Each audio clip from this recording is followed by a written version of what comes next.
And we're back with the Don Monroe segment, and joining him tonight is none other than Mindy Salinas, our Orange County chapter, and we are about to go ahead and bring on the air a very, very special guest that Don and Mindy are going to interview, and let's go live with Mr. Brandon Tatum. You're on the air live with Don and Mindy. How are you doing, Mr. Brandon Tatum? I'm doing well. Thanks for having me on. All right, you sound a little worn out. It's what are you, an hour ahead of us? Maybe. No, I think it's about 9:30 here. Well, I know you've been on the topic of this disaster that's happened there in Texas, and I know that you come from a background of law enforcement and also some S.W.A.T experience. I don't know if that was your primary, time there serving, but a lot of us here in Los Angeles, we have lots of incidences in history that have gone national and a lot of criticism. We know how quickly things can get a little carried away and taken out of context, and we also know that in the midst of all the chaos, when you have so much information coming out from so many different sources, you have so much emotions running from different places, from parents, sometimes from teachers, from the law enforcement. It's almost like it should have never happened. So, I mean, from what you've been hearing as of late, I think the dust is settling a little bit. Obviously, there's going to be some investigation. What are some of the big things out there that you want to just kind of nip in the bud that people are talking about, especially the officers and where they failed? Maybe you want to talk on that a little bit to start off our night. Yeah. Thanks for giving me this opportunity. And I want the audience to know just a little bit that I was on the S.W.A.T team in Tucson. I was also a public information officer, so I was a spokesperson for the police department as well. I trained officers how to be officers. I was a field training officer, so I had a little bit of experience in a lot of different areas that I think are reasonably connected to this particular situation. I have responded to at least what we believed at the time to be active shooter situations. Thank God they turned out to be something a little different. But I have a little experience going through these things, being on the S.W.A.T team and having tactical responses. But one of the biggest things that I want to get and make very clear is that people are saying that there was a lone Border Patrol guy that pretty much brushed past all other officers, went in and killed a guy. That wasn't true. Unfortunately, it wasn't true. Or fortunately, depending on how you look at it, there was a tactical team with BORTAC, which is Border Patrol's tactical unit, which is they're probably the baddest guys in America. Also, U.S. Marshals, DPS, and others joined in together, formed a team with shields, entry tools, and went in and killed the guy. So that was a myth that I think people were being told. The myth that they stood there and did nothing. I think that's not the totality of what happened, even though most people have seen these articles that have said that they just stood there and did nothing. They were rescuing people. They were escorting kids out. They were saving people's lives. And while they were waiting for the tactical team to show up, there may be controversy in the future once we find out all the information of that they may not have done what they should have done at the time. But at this point in time, we really don't have a clear understanding in its totality to make a damning judgment. I really would like for people to reserve their complete judgment to say, I have questions. That's reasonable. Everybody has questions. I have questions. But questions about an incident where you seek knowledge is a good thing. Condemnation about an incident that you don't have all the knowledge for is not. It's counterproductive. And that's the thing. It's such an emotional topic. I mean, children, fifth graders, fourth graders. I mean, Mindy, she has her children. Mm-hmm. I have, 4 of my own still in school. And most of us, when we drop off our children, kiss them on the forehead, we expect to pick them up later on that afternoon. And, to get these kinds of calls, and it's almost just you're living a nightmare. And, I've actually lived a few of these kind of nightmares personally in my own family. But you know what? It's a very difficult thing to stay calm, collected. And, in this case, some of the video that I've seen, they have some of the parents, obviously there's emotions running. They're here gunfire. No one has all the details of what's going on. They want someone to just run in there and just protect their children. And you know what? Everybody's instinct will be that, but the parents are not trained professionals. They're not trained to have a plan. I mean, there's two different cases where they say, well, this was an active shooter situation. It should have been handled in this way, and then it was a barricade situation. So, maybe you can walk us through those two different situations so that our listeners can have an understanding of those two different types of situations and why the officers may have believed that they weren't dealing with an active shooter situation. Yeah, and I want to first address that I do understand. I'm a parent. I understand what the parents are going through. There's no way they would have to shoot me to prevent me from, getting to the school and trying to save my child's life. So I do understand. But then I also understand from the police perspective that you can't just let parents just run wild and run into the line of fire and end up becoming casualties, because then, you'll be held responsible for it because you have the obligation to secure the scene and make sure everybody's safe at the scene. But there are two different ways of approaching situations. You have an active shooter situation, and then you have a barricaded subject situation, and there's also a third situation is a hostage rescue situation. So I'll walk through all three of them very quickly. An active shooter situation is a person who's actively shooting people. The shooting is going on, it's continual. The officer is approaching the scene as the shooting is happening. A barricaded subject situation means that the shooting has ceased and there's no more individuals that appear to be in immediate danger, and there's no people to rescue, presumably. And then there's the hostage rescue situation, meaning that you have a person that has not clearly shown a propensity for violence, meaning you have a guy who may or may not have shot somebody. It's not very clear their motives. They may have hostages, and then you find out that there's hostages there. You can do what they call a hostage rescue, meaning you put together a team, you try to negotiate with the guy to buy yourself time to get in there and, take him out and rescue the hostage. Let me go back to the barricaded subject situation. The barricaded subject situation is reserved for a person that is barricaded and no one else is in danger. And in this particular situation, it is very unclear as to what the police chief of Uvalde Independent School District, what he knew and what he didn't know, in order to determine that this became a barricaded subject situation and not an active shooter situation. They would have to assume, or they'd have to be presumed that the children that were in that room at that point were more than likely already deceased or dead. I mean, right. That could be an articulable thought process, which I think that's not the right process to have. I think that could be what he was thinking. I don't know if they had access to the video cameras. I don't know if they had access to seeing in the room or whatever the case may be, and had the presumption that everybody was already dead. Initially, they did say that the person that conducted the shooting, the suspect, shot over 100 rounds into the two classrooms, and he was actively shooting for 2 minutes unobstructed. Now, you're shooting kids and staff for 2 minutes straight with 5.56 ammunition. The survival rate of that is pretty much none. However, some people do stop. Some people he may have thought he hit, he missed. Well, that was to add more confusion, and not to just jump in and cut you off, but to add more confusion is that there's calls coming from the school, and no one knows where in the school these calls are coming from. You have some people saying that most of these children that actually made these calls actually were saved and were rescued from this situation. But again, time will only tell as we put all these pieces together. It's very sad. I think everybody's heart dropped when they heard about this, when they started sharing on social media, and we go through those stages of grief where we're angry, mm-hmm. and we want to blame, we want someone to pay for it.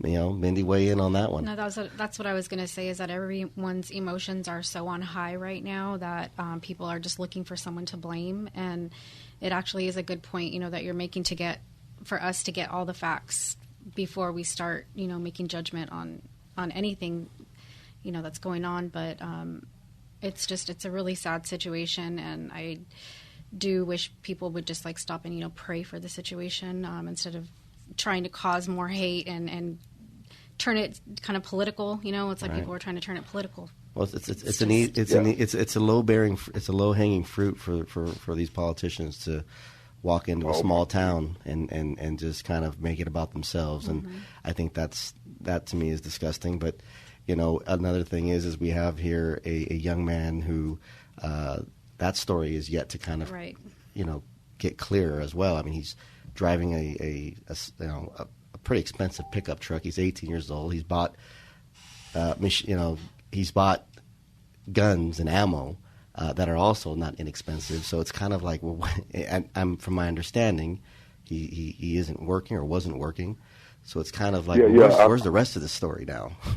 Right. And I think there's a lot of unanswered questions. There are some context to it. It came out, at least I heard, that he was working at like a Wendy's or some fast food restaurant, and he had told employees there that he was working there to save up to buy the guns.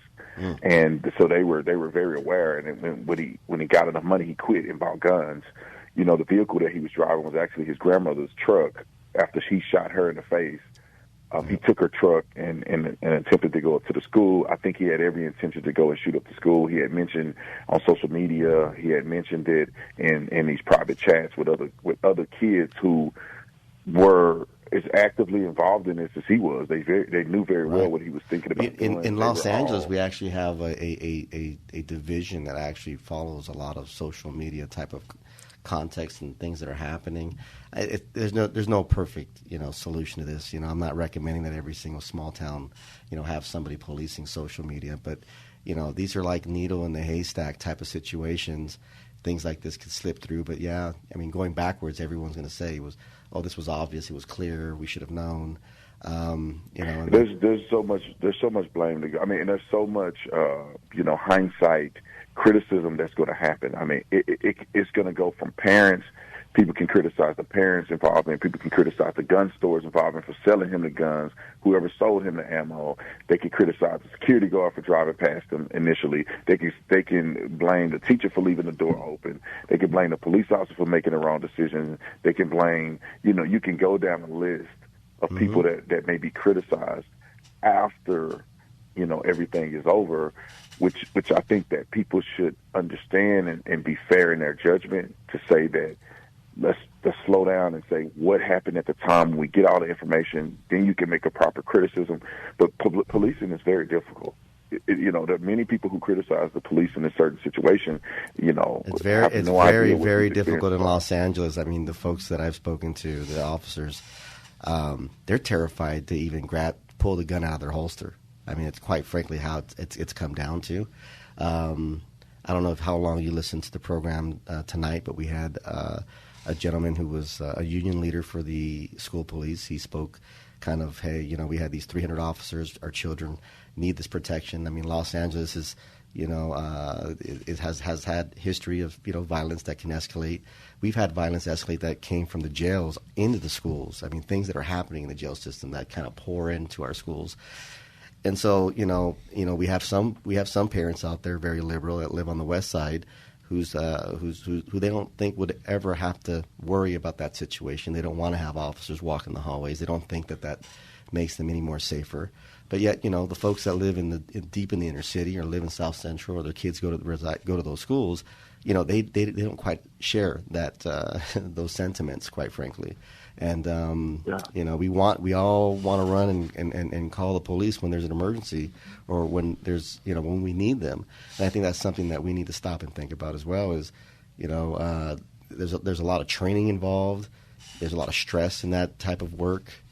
In many cases, they're underpaid, and a lot of times the leadership and their policies. We have we have Gascon, releasing criminals on the street left and right out here in Los Angeles, and so we have to we get the government we vote for, and I think right now we're kind of seeing exactly what that looks like in our own streets here in Los Angeles, and it's actually it's when you do the numbers. I mean, this town here had 5,500 people. It had a police department of 6 deputies. I mean, this is not a huge town. Los Angeles, I mean, we had 300 officers alone in schools,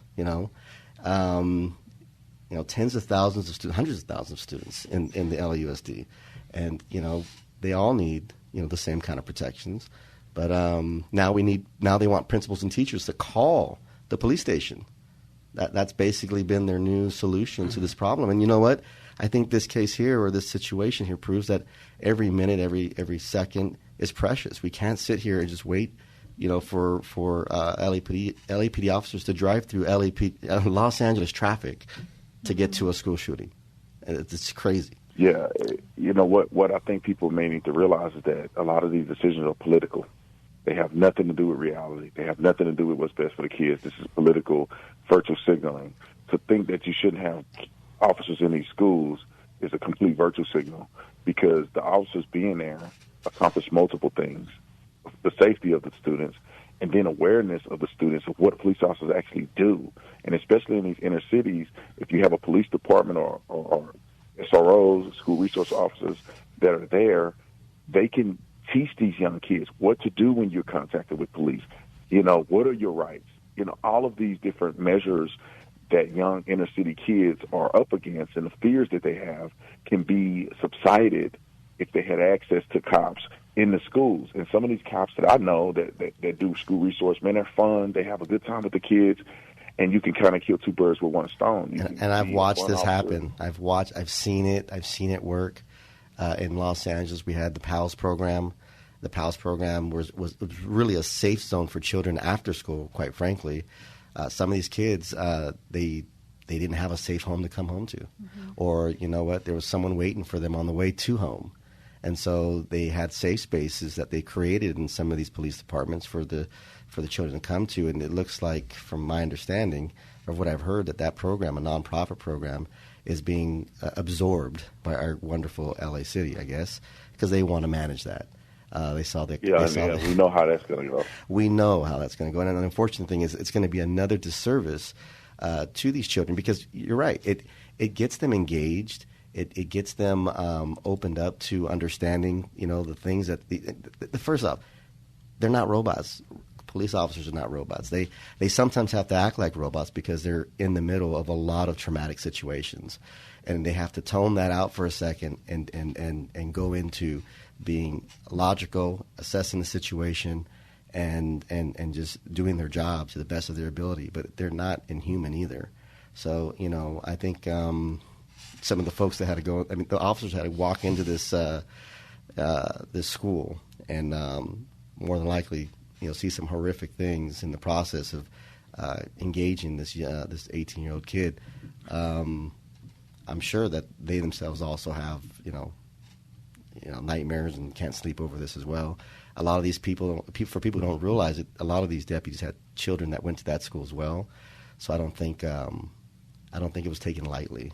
I think people just, that's my whole take on it, Brandon Tatum. And I don't know, Mindy's just kind of agreeing with me. She's just like, it's a hard thing to talk about without coming into tears. It took me a couple of days to even read the complete story, because I just, it's devastating, and it's like, what else? We have so much going on, and just to add this on top, it's horrible. Hearing all the children's lives that were lost, so it took me a couple days to even read the story here. Mm-hmm. Yeah, and and I think that. Yeah. Go ahead, Brandon Tatum. Yeah, and I think sometimes we do forget, in the midst of all the tragedy, we forget some of the positives. Some kids were saved. Mm-hmm. Some kids were saved from that very room where a lot of their classmates were killed, and those things I think we can glean from and say, in the midst of tragedy, there were a lot of positive things that happened. Maybe here moving forward, the police department and the school district will be well prepared in case this ever happens again. But no, I get it. This is a horrible situation. I'm a little desensitized to stuff because when I was a cop, I've seen so much death. I've been in these situations before, and I wasn't there, so I don't know how I would have responded to that. I know guys who were there, and they tell me that this was the worst thing that they've ever seen, and they'll never be the same. I mean, even the kid testified that when the officers came in the room, they were shocked.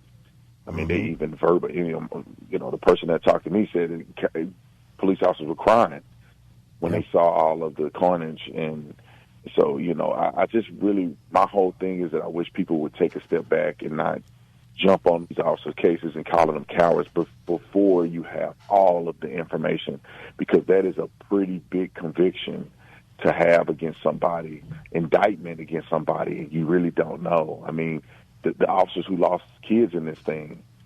You know, I think one officer lost his wife, and he had a heart attack a couple of days later. Mm-hmm. I would imagine that he died from a broken heart. Mm-hmm. And there was, you know, the teachers, and you know, it's like so many people are hurting. Let's take a step back. Let's love on these people. Let's pray for these people. Let's let the truth come out, and let the bodies be buried before we get to criticizing and throwing hatred towards anybody at the scene. And, you know, I even felt bad for his mother. You know, they shoved the camera in her face, and my initial thoughts were, you know, this lady's out of control. You know, she raised a monster. But when I heard her speak and just thinking about what could possibly be going through her mind, her family has to live with this tragedy forever in history. That's right. And her son was killed in this as well. So she not only lost her son also killed a bunch of kids. And you have to think that all of these people know each other who live in Uvalde. This is a town of 16,000 people. I mean, they probably have one elementary, one middle school, one high school, and all of the parents know each other. Some of the parents, you know, some of the children, their fathers are working for fire departments or the police department or Border Patrol. And, you know, this is not a situation where this is a big major metropolitan area where people are not connected. This is one of the smallest cities that you can think of. I mean, 16,000 people in one city. I think there's 16,000 people that live, you know, within a half a mile radius of where I live. So, you know, for all those folks that here in Los Angeles that are thinking that social workers should be doing this job, you know, because here in Los Angeles they tend to go really big on the social work. And you know, not to say that their job's easy, but it's not safe for them to go and respond to some of these, you know, really wild. There's a time and a place for social workers. When I was on Tucson Police Department, we had social workers that would come to the scene after we have made it safe, and they did a really good job at helping follow up with some of these people who were in crisis. And we made sure they were safe. We stayed at the scene to make sure the boyfriend doesn't come back, or making sure something doesn't hit the fan while they're there. There is absolutely no way in the world. Well, ladies and gentlemen, well, you know what? I was going to we have maybe 30 seconds left to wrap up this segment here. But I do want the world to know here in Los Angeles, everybody's flag is flying at half-mast. We are all, you know, in sorrow. You know, we're all grieving together over this, and you know, whichever way, you know, whether you're conservative, whether you're liberal, whether you're, at the end of the day, I mean, hey, our children are our future. It's not a game. I think we need to really sit back and take this stuff seriously. And we're grateful to have folks like Brandon Tatum, who's constantly kind of keeping us focused without getting too caught up in our feelings and saying, look, sit back, and also, you know, constantly getting into this. So, you know, it's always a good thing to have some people who can sit back and kind of, you know, get the emotions out for a second and let's just talk facts. And so I'm grateful for having been able to listen to you tell a lot of stories or go over a lot of stories that have happened in recent years here in our country. So, thank you guys for having me. I really appreciate it. All right. Thank you, Brandon. Thank you. Thank you. Well, David. Good job. Mindy Salinas from behind the orange curtain. You're live, yes. Yep, you're still live. You're still live. The music is coming up. And Don Monroe, great interview with Brandon Tatum. You know, very difficult subject to do. Very. And you guys handled it very well. Rudy Melendez. Thank you, David. Nice Congress, District 29? Yes, sir. Can I say something really briefly? Sure. Knock it out. We challenge listeners to inspire others to change the course of California's abysmal results and failed policies. Bad ideas hurt people and cost money. Good ideas help people and make money. We have good ideas for California, David. Right. Rudy Melendez for Congress. District 29. Thank you, Have a wonderful night, everybody. All right. Goodbye. Brian, thank you. I see your two assistants back there. Tracy, Dana, Jess, Jeffy. Who else? Who else is back there? Berto's back here. Oh, yeah, that's right. Your driver. Until next week, we'll see you then.